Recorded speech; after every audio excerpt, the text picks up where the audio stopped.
You felt it before, that moment where everything goes quiet and something inside you doesn't agree with your life anymore. It's subtle, easy to dismiss, and that's exactly what most people do, because following that feeling comes with consequences. It forces you to question things you've built your identity on. So instead, you distract yourself, you rationalize, and slowly that voice fades.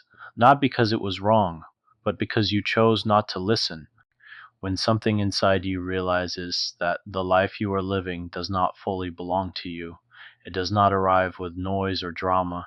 It comes softly, often late at night or in the stillness between obligations, when the distractions finally loosen their grip.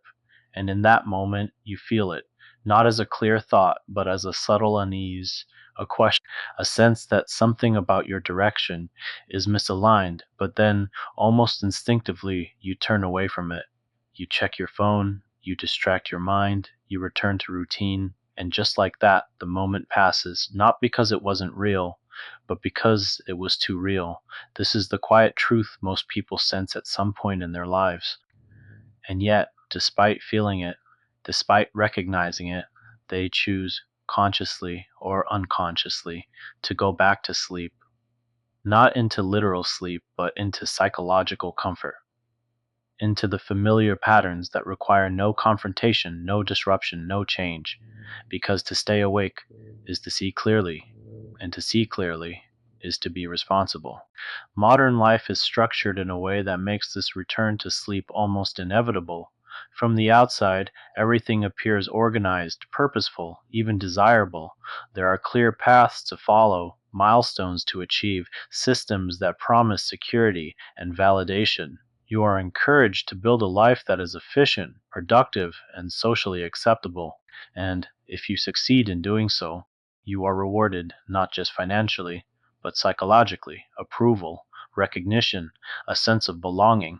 But what is rarely questioned is whether this structure actually leads to a meaningful life, or simply a well organized one. There is a difference.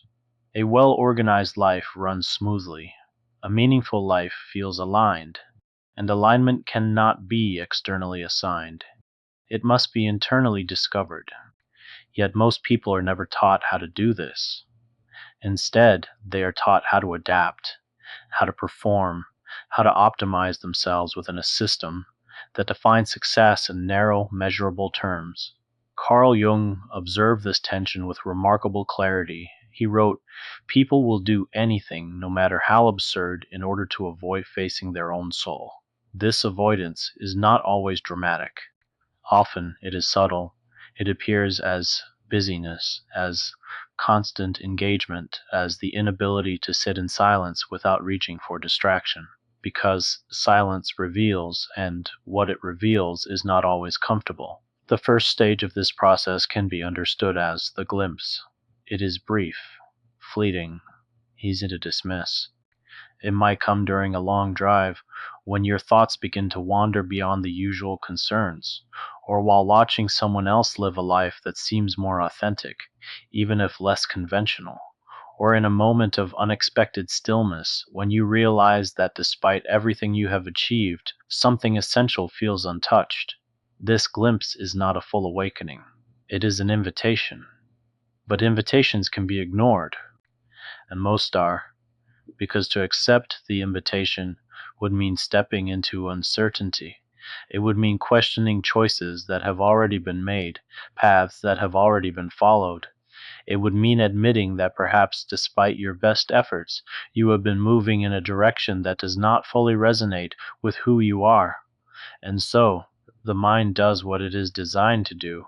It protects you. It rationalizes.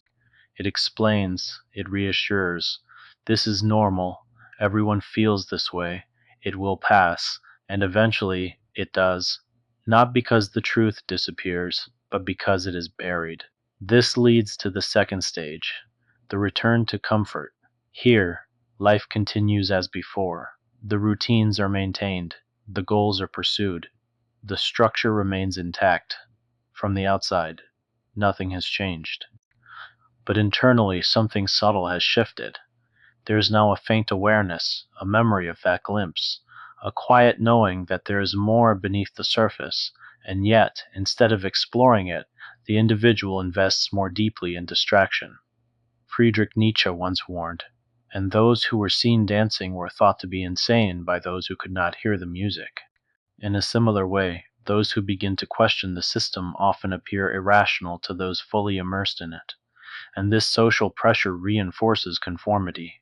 To step away, even slightly, is to risk misunderstanding, to risk isolation, and so many choose to stay, not because they are unaware, but because they are unwilling to bear the consequences of awareness. There is a scene that unfolds quietly in the stage.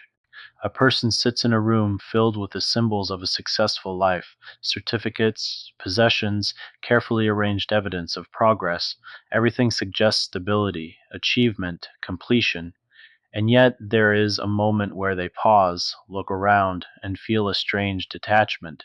Not dissatisfaction exactly, but distance, as if they are observing a life they have built, rather than living one they have chosen.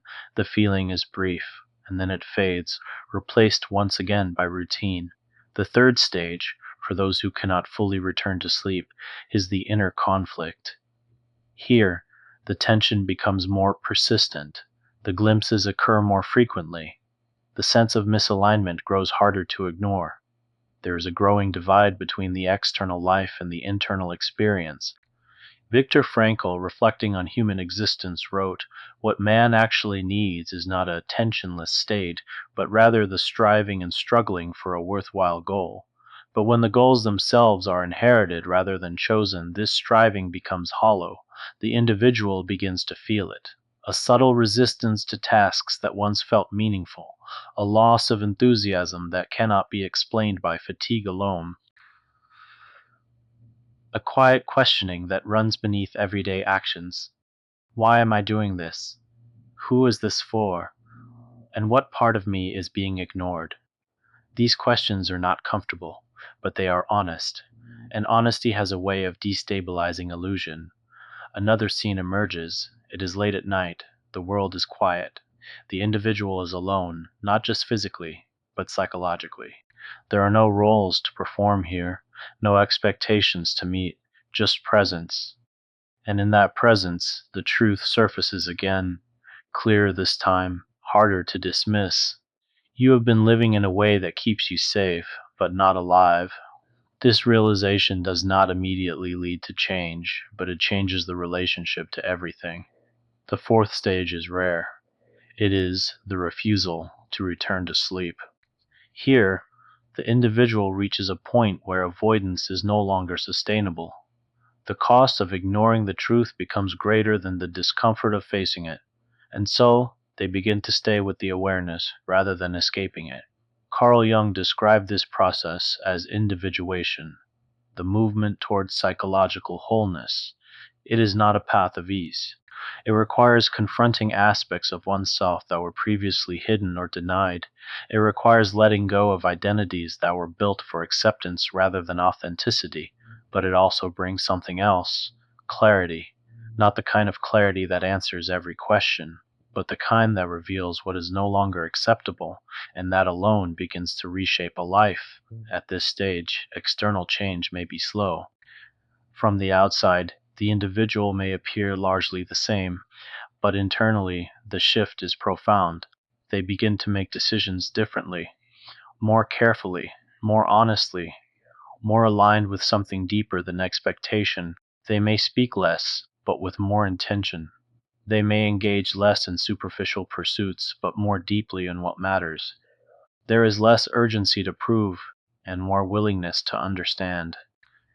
And with this, something subtle happens. The world does not change, but their experience of it does. As this awareness deepens, another layer emerges, one that cannot be ignored indefinitely: mortality. Not as an abstract concept, but as a lived reality. Time is no longer infinite. The days are no longer interchangeable. Each moment begins to carry weight, and with that weight comes a question that cuts through all illusion. If I continue like this, where does it lead? There is a final scene. An older individual sits quietly, perhaps near the end of life. The urgency of youth has faded. The noise of ambition has quieted. What remains is reflection, not on what was achieved, but on what was experienced. And in that reflection, there is a clear distinction between the moments lived consciously and the years passed unconsciously. The difference is not in scale, it is in depth. Most people sense the truth at some point. They feel it in silence, in discomfort, in moments where the structure of their life no longer fully contains their awareness. But sensing is not the same as acting, and so they return to routine, to distraction, to sleep. Not because they are incapable of waking, but because waking requires something they are not yet ready to give: the illusion of certainty, the comfort of conformity, the safety of unconsciousness. But for those who choose differently, those who remain with the discomfort, who follow the questions rather than silence them, something irreversible begins. They may not have all the answers, but they are no longer living someone else's. And that in itself is a form of freedom, not loud, not visible, but real. Perhaps the truth was never hidden. Perhaps it was always there, waiting quietly beneath the surface of your awareness. The question is not whether you have sensed it. The question is whether you will continue to turn away or finally remain. If this reflection stayed with you longer than expected, consider staying connected. There are deeper layers still waiting to be explored.